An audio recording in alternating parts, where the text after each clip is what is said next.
Sorry about the blip that went on with the game there. I'd recorded a second sequence, that I think I ran out of battery originally, and it lasted about 3 minutes, and then I lost it in editing the two together, and I accidentally edited the same thing onto the same thing, and deleted both, thinking that I'd edited something successfully. So I'm just to say sorry about the blip, and this is after the fact, so excuse me if this doesn't segue perfectly into where we were. I think I was just describing that how the battle ended between my two fellows, who essentially one moved up here, one moved up here, and I think we had a 1 point attack. We had several 1 point attacks from this guy. This is the weaker guy, if you remember. He had a defense and 1 2 point attack. And then they moved to here, and we had a defense. And then this fellow moved up here. This fellow moved to here, and he basically did a single defense against that hex, which he imagined that guy was coming up here. It could have gone there. He took a chance. And this guy cast out 4 different 2 point attacks. So he had a 2 pointed attack versus his 1 point of defense, I guess he must have rolled a 1 on the die, and it cost essentially you can lose either one, 2, or 3 levels, and that your character, so you don't lose strength points or anything like that, but you actually lose a whole level of your mental ability. And seeing as these guys are 1 level guys, he lost 1 level, he was out, and that was the end of the combat for him. So that was how that game ended after sort of three turns, but it was like an exciting 10 minutes, and I enjoyed it. I'll just give you a quick look at some more of the counters. Well, what we have is I'm just padding here. So we got an A and a B counter on the first level. I'm missing some counters from this. There's also some chips which are in the cup, which I haven't got out at the moment. Then we have more 2nd level guys, and then some 3rd level guys, and they've all got fancy names. Sorry about the shadow. Bombflatop,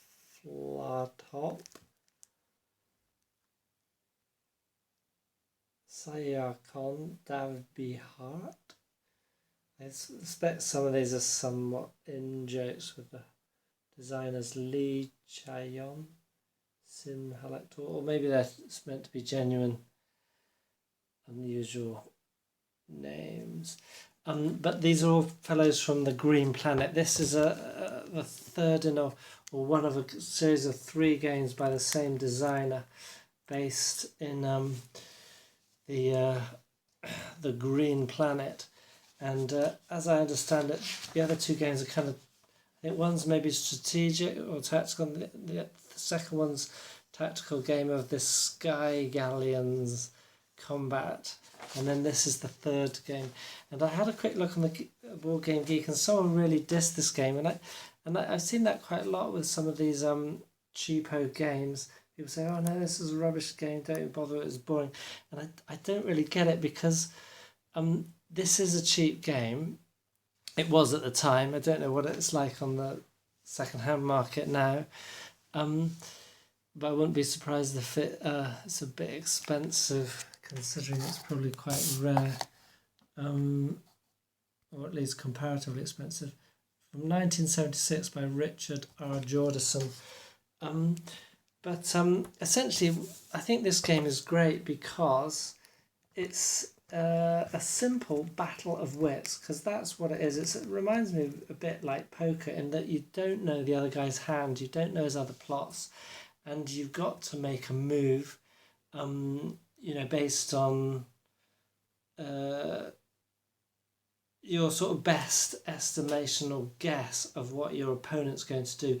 So you're not sort of fighting, you're not arranging tactics so much on the board. Obviously there are, that is what the game's about, is the movement and then the casting attacks and casting defences and adding your reserves and when you can. But essentially it's really about that battle of wits, because like in poker, where you're kind of wishing the other guy is kind of mentally trying to determine the other guy to do something.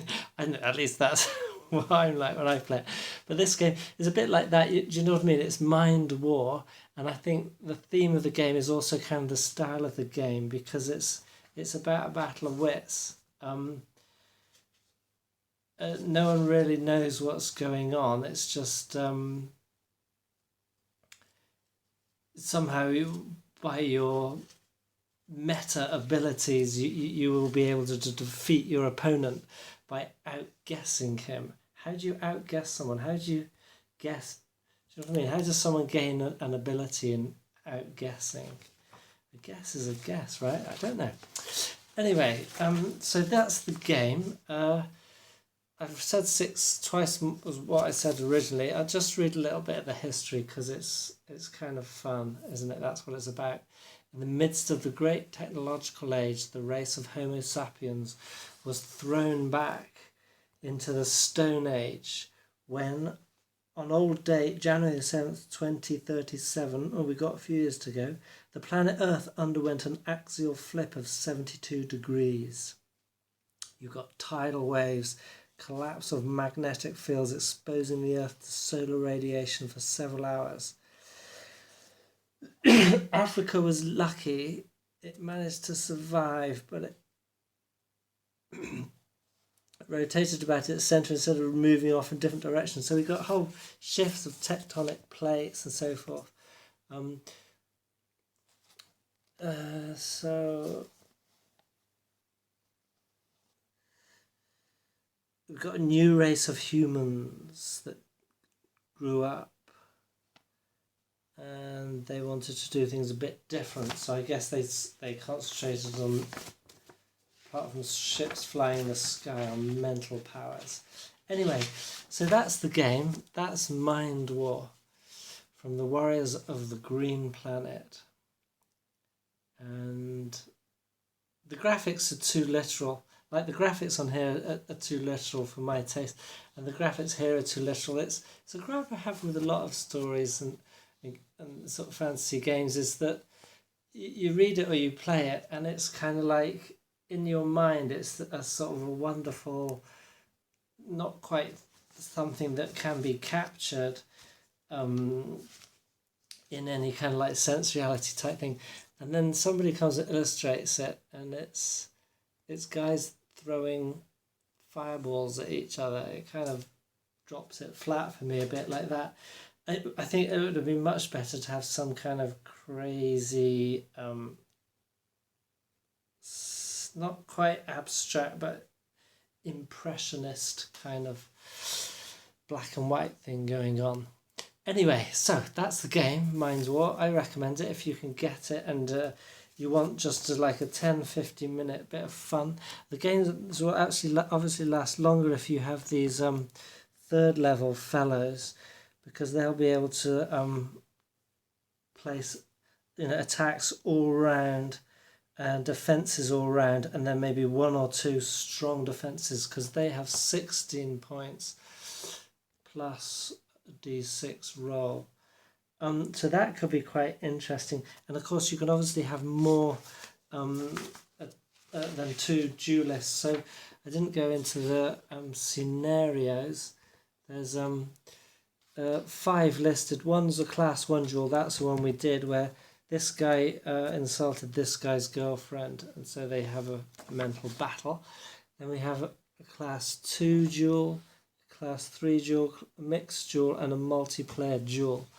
So they each have their backstory. Back of the Fellowship meets Saraliakom of the Guild. The armies of the Eastern Confederacy and the Desert Tribes were preparing for battle in the spring of NA 96. Blah. But neither ruler wanted to waste lives as men in combat. Therefore, they had a man-to-man combat. Back hired by the desert tribes, barely defeated Sayalakom by a strategy that became known thereafter as Bak's ploy. The forces of the Eastern Confederacy were forced to pay 500 horses and 2,000 measures of grain as compensation. That's what it's about. And then we have the multiplayer duel, the contest of the triads. Each of the 3 players takes 1 class 2 Parasai. The last remaining character on the board is the winner. In this one, a mixture, 1 player takes the class 3 Sai and the other players take 2 class 2s. Okay, interesting stuff.